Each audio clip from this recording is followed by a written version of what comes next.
Assalamualaikum warahmatullahi wabarakatuh. Perkenalkan saya Daunan Kasaputra dengan NIM K00234143 dari SKT 23008. Saya akan menjelaskan tentang faring, mekanisme katup jantung beserta struktur internal dan eksternal jantung serta diafragma dan mediastinum. Yang pertama itu faring terlebih dahulu.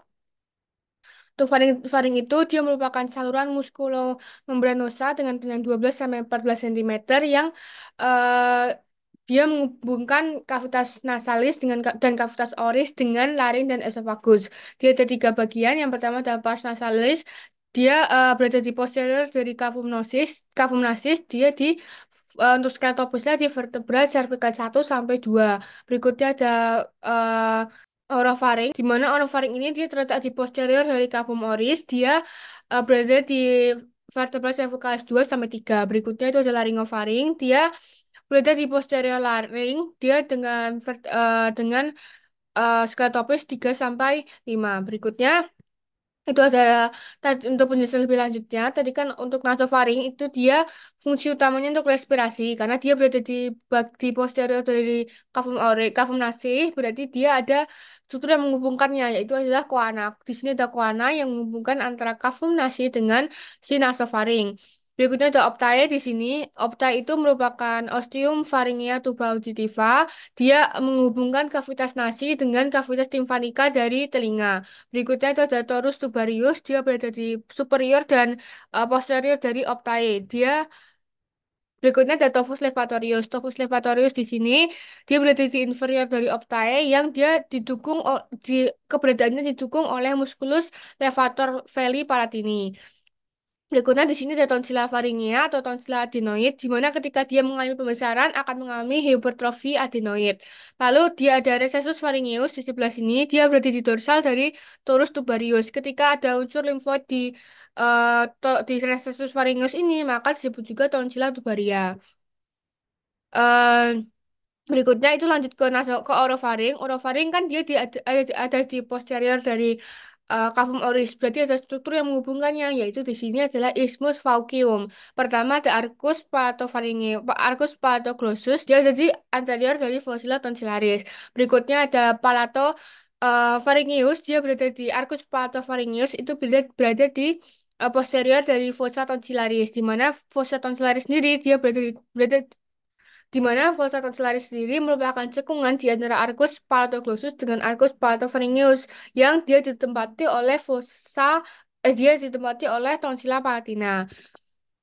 Dan itu ada juga vallecula epiglottica di sini. Dia merupakan cekungan yang fungsinya untuk menampung benda-benda tumpul ketika tertelan. Berikutnya itu ada yang laringofaring. Laringofaring itu dia kan menghubungkan antara laringofaring dengan laring.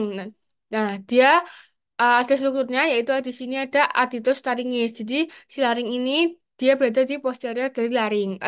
Laringofaring ini dia berada di posterior dari laring. Lalu ada fossa piriformis. Fossa piriformis itu ada di bagian kanan dan kiri laringofaring yang fungsinya untuk menampung benda-benda tajam yang tertelan. Kalau orofaring tadi kan kalau misalnya nasofaring untuk respirasi, orofaring untuk pencernaan. Berikutnya ada vaskularisasinya. Yang pertama ada vaskularisasi untuk arterinya. Untuk arteri sendiri di laring itu sebenarnya dibagi menjadi yang atas dan juga yang bawah. Dan juga ada vaskularisasi sendiri untuk tonsilla palatinanya. Sebenarnya untuk yang bagian atas itu dia berasal dari cabang arteri cartis externa ini. Dari cabang arteri cartis externa, yaitu dia ada arteri maxillaris, arteri facialis, dan juga arteri lingualis. Lalu ada juga arteri pharyngeal ascendens. Kemudian untuk di bagian inferiornya oleh arteri thyroidea inferior. Lalu untuk tonsilla palatinanya itu dia dari arteri facialis. Berikutnya untuk venanya itu dia sebenarnya dari plexus pharyngeus. Nah, dari plexus pharyngeus dia akan ke superior menjadi plexus pterygoideus, lalu ke inferior menjadi vena facialis dan vena jugaris interna. Berikutnya itu ada inervasinya. Untuk inervasinya itu ada sensorik dan motorik. Untuk sensoriknya itu dari plexus pharyngeus dari nervus glossopharyngeus. Kemudian ada untuk yang motoriknya itu plexus pharyngeus dari nervus vagus. Berikutnya kita ke struktur eksternal jantung. Berikutnya kita ke jantung. Untuk jantung yang pertama ada struktur eksternalnya. Jantung sendiri memiliki tiga fasies, yaitu yang pertama ada fasies sternocostales di bagian depan sini. Dia tersusun atas atrium dextrum dan juga oleh ventriculus dextrum, di mana keduanya dipisahkan di sini oleh sulcus atrioventricularis atau di sini sulcus coronarius. Kemudian ada fasies diafragmatika, dia di bagian inferiornya, dia nantinya akan em, kayak menumpu pada sentrum tendineum diafragma. Dia tersusun oleh ventriculum dextrum dan ventriculum sinistrum yang dimana keduanya dipisahkan oleh sulcus interventricularis. Berikutnya itu ada fascias pulmonalis bagian dexter maupun yang sinistrum.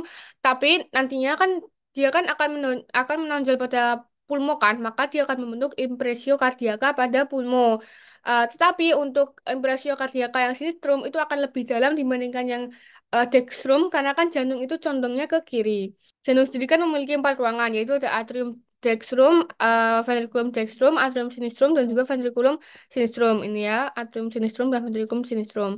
Kemudian di bagian eh, sini itu ada aurikulanya, yaitu baik aurikula yang dextrum maupun aurikula yang sinistrum. Dia merupakan sisa atrium dari janin dulu. Nah, sisanya menjadi aurikula ini. Nah, aurikula ini dapat meredakan tekanan tinggi dan juga stres pada atrium. Nah, ini kan aurikula. Aurikula ini kan agak kasar-kasar gitu kan. Nah, di bagian dalam dari aurikula nanti ada musculus pectinati. Nanti akan dibahas lebih lanjut. Lalu di bagian luarnya jantung itu ada sulcus-sulcus yang merupakan tempat lewatnya vena-vena dan arteri-arteri. Yang pertama ada sulcus coronarius atau sulcus atrioventricularis. Dia ada tempat lewatnya ini ada arteri coronaria, vena cardiaca. Kemudian ada sulcus interventricularis di sini. Dia tempatnya lewat-lewatnya arteri juga, ada arteri vena juga, yaitu arteri vena interventricularis anterior. Nih, arteri vena interventricularis anterior. Oke. Berikutnya itu ada skeleton cordis. Skeleton cordis ini dia fungsinya sebagai tempat melekatnya miokardium karena dia sebagai kerangka kor, tempat perekatan kuspis atau katup jantung, insulator impuls antara atrium dan ventricle sehingga mereka itu kontraksinya itu nggak bersamaan. Nah, dia sendiri terdiri dari apa? Dia terdiri dari anulus fibrosus, trigonum fibrosum, dan pars membranacea, septum interventriculare, intraarteriale, dan juga atrioventriculare. Dia untuk anulus fibrosus sendiri itu apa? Dia adalah empat cincin fibrosa yang mengelilingi dua atrioventriculare, orificium aorta, dan orificium truncus pulmonalis. Jadi yang pertama untuk yang anus fibrosus itu dia pertama ada yang di sini. Dia yang mengelilingi dari orificium pulmonalis, kemudian ada yang mengelilingi orificium aorta, terus ada yang mengelilingi orificium atrioventricularis sinister atau dan juga yang mengelilingi ostium atrioventricularis dextrum. Untuk yang dextrum sendiri itu dia yang tricuspidalis, sedangkan yang sinistrum itu yang bicuspidalis atau yang mitralis. Lalu berikutnya ada trigonum fibrosum, dia adalah daerah penebalan jaringan yang menghubungkan antara anulus. Nah, dia dari trigonum fibrosum sinistrum itu menghubungkan antara anulus atrioventricularis sinister dengan orificium dengan anulus ostium aorta, kemudian ada trigonum fibrosum dexter yang menghubungkan antara anulus atrioventricularis dextrum dengan eh, anulus ostium aorta. Berikutnya itu ada struktur internal dari jantung. Yang pertama di atrium terlebih dahulu. Untuk di atrium itu sebenarnya ada bagian yang kasar dan yang halus. Untuk yang halus itu dia ada sinus venarum cavarum, ada sinus venarum cavarum dan di bagian yang kasar itu ada musculus pectinati. Di mana musculus pectinatinya itu tadi kan merupakan bagian dalam dari auricula dextra. Lalu ada untuk struktur yang menghubungkan antara yang bagian kasar dan bagian halus itu adalah crista terminalis untuk di bagian dalamnya dan ini ada crista terminalis bagian dalam. Nanti di bagian luarnya akan digabungkan atau akan dipisahkan oleh sulcus terminalis. Kemudian yang pertama ada fossa ovalis dan juga limbus fossa ovalis. Fossa ovalis ini merupakan obliterasi dari foramen ovale ketika janin. Ketika janin kan ada foramen ovale yang menghubungkan antara eh, atrium dextrum dengan atrium sinistrum. Tapi kan kemudian saat lahir dia akan mengalami obliterasi menjadi fossa ovalis yang di sekelilingnya ada limbus fossa ovalisnya. Kemudian ada ostium artery ventricularis dextra di sini dia. Di sini ada ostiumnya yang menghubungkan antara atrium dextrum dengan ventriculus dextrum. Kemudian ada struktur-struktur yang bermuara pada atrium dextrum itu apa? Yang pertama di sini ada ostium sinus coronari. Jadi dia ada sinus coronarius yang bermuara di sini. Berikutnya ada ostium vena cava superior, ostium vena cava inferior di bagian sini dan juga nanti ada satu lagi yaitu dan juga ada ostium foramina venarum minimarum ini. Foramina venarum Foramina venarum minimarum ini dia merupakan nantinya akan menjadi tempat muara dari eh, vena cordis minima. Kemudian selain itu ada juga nih yang musculus pectinati tadi yang bagian kasarnya. Sudah, kemudian lanjut ke ventriculus dextrum. Untuk ventriculus dextrum sendiri, dia tersusun atas ruangan-ruangan kasar, yaitu trabecula carni ini. Trabecula carni ini, tapi nanti akan dibagi menjadi beberapa struktur. Yang pertama ada trabecula septomarginalis. Dia eh, di mana trabecula septomarginalis ini trabecula septomarginalis ini nantinya di sini akan terdapat bundle of his. Berikutnya ada musculus papillaris dan chorda tendinae. Musculus papillaris dan chorda tendinae ini berfungsi dalam apa namanya berperan dalam eh, penutupan dan penutupan katup jantung. Nah, nanti akan dijelaskan lebih lanjut. Kemudian ada rigi-rigi biasa. Lalu di ventriculus dextrum ini ada satu ostium yaitu valva truncus pulmonalis. Berikutnya itu ya ada atrium sinistrum. Untuk atrium sinistrum itu mirip dengan yang atrium dextrum tadi, yaitu ada auricula, ada valva, tapi di sini ada valva mitralis. Kalau yang di sini tadi itu yang dextrum itu dia valva tricuspidalis. Kalau di sini dia mitralis atau bicuspidalis. Kemudian di sini untuk di sini itu ostiumnya ada dia kan ada valvula foraminus ovalis juga ya. Di sini untuk ostiumnya tuh ada empat, yaitu ada dua ostium dari eh, vena pulmonalis dextrum sama ada satu ostium dari vena pulmonalis sinister yang superior sama satu lagi vena pulmonalis sinister yang inferior. Berikutnya ada ventriculus sinister. Ventriculus sinister. Untuk ventriculus sinister ini dia juga mirip-mirip kayak yang ventriculus dextrum yaitu ada musculus papillaris, tendinae, lalu ada ostium, ada sinus coronarius, tapi dia di sini itu ostiumnya atau muara yang ada di sini adalah ostium aorta. Lalu ada mekanisme katup jantung. Jadi sebenarnya kedua sisi jantung itu akan melakukan mekanisme pemompaan itu dengan jumlah volumenya itu yang sama. Jadi walaupun volume darah miskin oksigen yang dari ventriculus dextrum yang akan dialirkan ke paru dan volume darah yang kaya oksigen dari ventriculus sinistrum yang akan dialirkan ke jaringan itu sama. Tetapi karena sirkulasi pulmo itu kan tekanannya rendah dan juga dia lumayan pendek ya sirkulasinya. Tapi kalau misalnya sirkulasi yang sistemik itu dia tekanannya tinggi, resistensinya tinggi dan juga dia lumayan panjang jangka waktunya sehingga ventriculus sinistrum itu membutuhkan tenaga yang lebih untuk memompanya karena kan harus memompa dengan jumlah yang sama tetapi tekanannya tinggi, resistensinya tinggi dan jangka waktunya lebih panjang. Hmm, Sehingga nantinya itulah mengapa kalau misalkan otot ventriculus itu yang eh, Ventrum itu lebih tebal daripada yang dexter. Nah, untuk katup jantung sendiri, yaitu darah itu di jantung mengalir dalam satu arah, yaitu dari vena, kemudian ke atrium, ke ventricle, lalu ke arteri, begitu. Jadi, empat katup tadi itu diposisikan di sini fungsinya supaya darah itu hanya satu arahnya, kayak tidak ada regurgitasi. Karena mereka merespon terhadap perbedaan tekanan. Ketika ada tekanan yang mendorong, itu karena tekanan di bagian belakang katup itu lebih tinggi dibandingkan tekanan di bagian depan katup. Lalu kenapa katup itu bisa menutup? Ketika tekanan di bagian depan katup lebih besar dibandingkan tekanan di bagian belakang katup. Tapi dia tidak bisa balik nih. Nih, ketika tekanan di bagian belakang lebih tinggi, dia akan membuka. Ketika lebih eh, besar yang bagian depan, dia akan menutup. Tapi dia tidak bisa membuka katupnya ke bagian belakang gitu, karena dia hanya satu arah. Seperti yang kita tahu ada sistolik dan diatolik. Untuk yang sistolik itu ketika katup ventrikelnya, sistolik itu ketika katup ventrikelnya berkontraksi dan darah itu keluar menuju ke katup pulmonalis ini. Dia akan menuju ke katup pulmonalis, kemudian dari yang ataupun dari ventrikel yang sinister dia darahnya akan keluar menuju katup aorta. Nah, nanti kalau misalkan yang di kapan sih katup-katup ini akan menutup? Ketika yang di sini udah penuh atau darahnya ini udah mau habis, itu nanti dia akan menutup. Kan tekanannya kan berarti akan lebih rendah kan yang di sini.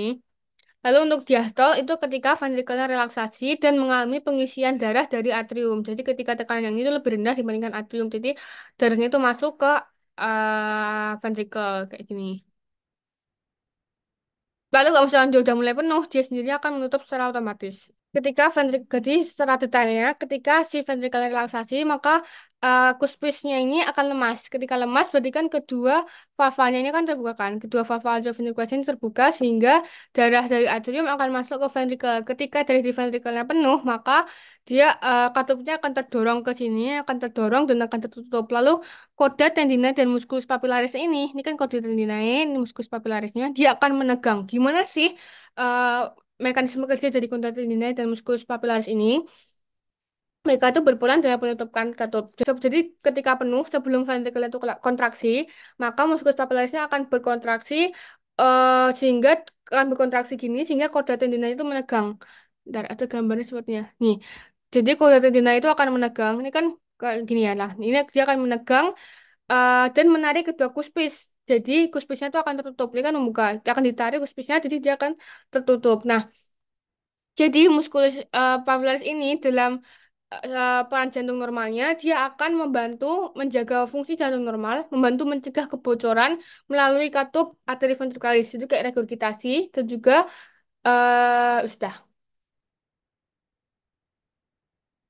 Berikutnya itu ada diafragma. Untuk diafragma sendiri, dia merupakan pembatas antara kavitas torakis dan kavitas abdominalis. Dia terdiri atas dua bagian, yaitu dia terdiri atas dua bagian, yaitu di perifer dan juga di sentralnya. Untuk perifernya itu adalah pars muscularis, ada yang sternalis, kemudian ada yang lumbalis, kemudian ada yang costalis. Lalu untuk centrum tendineum itu yang di bagian sentrumnya. Pertama, untuk pars muscularis kan ada yang untuk pars muscularis itu pertama ada pars sternalis. Di pars sternalis itu dia ada trigonum sternocostale di sini atau trigonum lari. Dia di sini dilewati oleh arteri vena epigastrika superior, lalu ada juga vasa limfatika di mana trigonum sternocostale ini merupakan tempat lemah atau locus minimalis resistensi, di mana dia merupakan locus minimalis resistensi. Jadi dia tempat yang memungkinkan terjadinya hernia diafragmatika. Berikutnya itu ada pars costalis. Pars costalis itu bagian yang berbentuk kubah pada diafragmatika karena dia mengelilingi dari kostanya. Lalu ada pars lumbalis. Untuk pars lumbalis sendiri yang pertama ada di sini itu dan di sini itu ada arcus lumbosacralis lateralis atau ligamentum arcuatum lateral. Dia dapat penebalan dari fascia musculus quadratus lumborum. Jadi kan kalau sebelum belum ini fascianya terus dia mengalami penebalan. Lalu ada di sini itu ada ligamentum arcuatum medial atau arcus lumbosacralis medialis. Dia merupakan penebalan dari fascia musculus psoas mayor. Lalu di bagian lumbalis ini eh, ada yang melekat pada vertebra lumbale yaitu ada yang crus medial, ada yang crus dextrum dan juga ada crus yang sinistrum. Pada bagian diafragmatika itu ada yang melekat pada kosta 11 dan kosta 12. Nah, bagian tersebut itu akan terpisah dari pars lumbalis. Karena kenapa? Karena adanya trigonum lumbus sacrale atau disebut juga Buchdaleki. Dia sama seperti trigonum sternosacrale, dia merupakan tempat lemah yaitu locus minoris resistensi. Berikutnya itu di centrum tendineum. Di centrum tendineum itu ada eh, di diafragma itu sebenarnya ada muara-muara atau ada hiatus-hiatus. Yang pertama sebenarnya ada foramen vena cava morgagni di sini. Dia setinggi vertebra thoracalis 8. Dia dilalui oleh vena cava inferior, nervus venicus dexter dan juga vasa lymphatica. Berikutnya ada hiatus esophagus. Dia berada di vertebra thoracalis 10. Dia dilewati oleh esophagus, nervus vagi dan ramus esofagi, arteri gastrika sinistra. Berikutnya itu ada hiatus aorta atau hiatus aorticus. Dia setinggi vertebra thoracalis 12 yang dilalui oleh aorta, ductus thoraxicus, vena azygos, dan vena hemiazygos. Di antara ketiga hiatus ini sebenarnya yang berada di sentrum tendinium itu hanya satu, yaitu yang foramen vena cava morgagni. Lalu untuk yang trigonum ini juga sebenarnya pembukaan ya. Dia tempat masuknya arteri vena nervus epigastrica superior sama vasa limfatika. Berikutnya itu ada mediastinum. Mediastinum ini merupakan ruang di dalam kavitas torakis. Di kavitas torakis di antara kedua kavitas pleuralis. Dia merupakan ada sebuah bidang transversus yang membentang dari angus ternalis atau angus ludovici ini sampai ke diskus intervertebralis antara vertebra torakas 4 dan 5 sehingga membagi mediastinum menjadi mediastinum yang superius dan yang inferius. Nah, yang inferius ini dibagi menjadi tiga lagi, yaitu ada yang anterius, yang medias, sama yang inferius. Nah, yang pertama itu ada yang superior sendiri, yang superior ini dia membentang dari apertura toraksika superior hingga ke transverse thoracic plane tadi atau bidang transversus tadi. Nah, dia isinya itu apa aja? Dia ada thymus, terus dia ada esophagus, di sini ada esophagus, kemudian ada arcus aorta dan tiga percabangannya, lalu ada nervus vagus, kemudian ada tiga wajah belakangnya berarti ada vena brachiocephalica, kemudian ada vena intercostalis superior sinistra sama vena cava superior. Berikutnya dia ada ductus thoracicus juga. Berikutnya itu ada yang inferior yang anterior. Dia berada di bagian anterior pericardium di posterior sternum. Dia isinya ada apa aja? Dia ada sisa timus, tadi kan sini ada timus, ini ada sisa timus, lalu di limfatiki, lemak dan juga jaringan ikat longgar. Berikutnya ada yang media, itu dia berada di antara cavitas pleura yang dekstra dan sinistra. Di sini ada apa? Dia ada core, ada pericardium, nervus phrenikus, dan juga pangkal aorta. Berikutnya itu ada yang posterius. Yang posterius itu dia di posterior pericardium di antara pleura mediastinalis. Di sini ada esophagus, ada aorta thoracica ini, lalu ada vena azygos, hemiazygos, dan juga ductus thoracicus. Sekian video penjelasan dari saya. Apabila ada salah kata atau ada yang salah, apabila ada salah kata, saya mohon maaf. Wassalamualaikum warahmatullahi wabarakatuh.